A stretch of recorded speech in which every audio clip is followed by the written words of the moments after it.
Yo mga idol, kamusta? Sports Talk PH nga pala.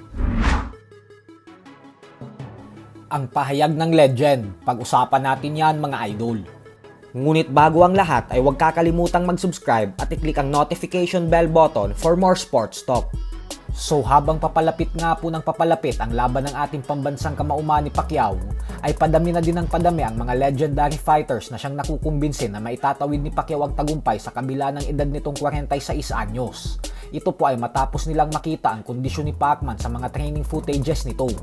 Matapos sabihin nila Oscar De La Hoya at Shane Mosley na tiwala silang makukuha ni Pacquiao ang panalo, ay dumagdag naman sa listahan ng mga nagtitiwala ang isa pang legendary fighter and 1990s fighter of the decade na si Roy Jones Jr. Ayon kay Jones ay pinapanindigan niya umano ang kanyang sinasabi ngayon na sa palagay niya ay tatalunin ni Pacquiao si Mario Barrios. Bukod dyan ay pag nagawa daw ito ni Pacquiao sa kabila ng kanyang edad at hindi paglaban ng halos 4 na taon, ay wala na daw talagang kailangan pang pagdebatehan patungkol kay Pacman. Alam na umano natin kung sino siya at kung ano ang kaya niyang gawin. Habang ang bagitong kampiyon naman na si Mario Barrios ay madaming ginulat sa naging media workout nito matapos magpasilip na nag-eensayo ito bilang kaliwete at southpaw stance katulad sa ating pambansang kamao. Posibleng gagamitin ito ni Barrios bilang estilo upang lituhin si Pacquiao sa gabi ng kanilang sagupaan dahil alam naman nating lahat na hindi sanay ang mga kaliwete lumaban sa mga kapwa nila kaliwete. Kaya sa palagay siguro ng kampo ni Barrios ay magiging epektibo itong paraan upang mapigilan ang pagiging agresibo ng 8th Division World Champion. Yan po kasi ang dahilan kung bakit naging matagumpay si Terence Crawford nang dahil sa abilidad nitong magpapalit-palit ng stance bilang orthodox at southpaw. Pero syempre kung ngayon pa lang ito sinusubukang gawin ni Barrios ay baka siya ang mahirapan kasi hindi naman niya natututunan sa isang training camp lang.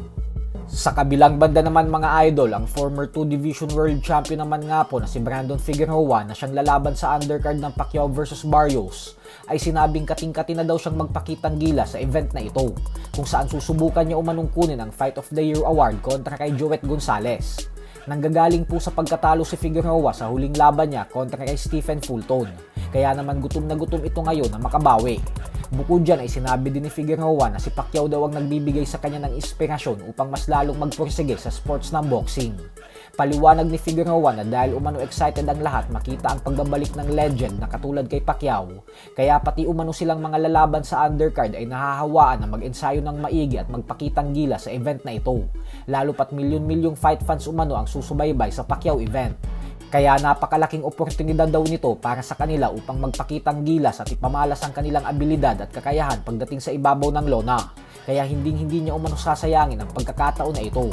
Lalo pa target niya umanong maging world champion sa featherweight division. So hanggang dito na lang po muna tayo mga idol.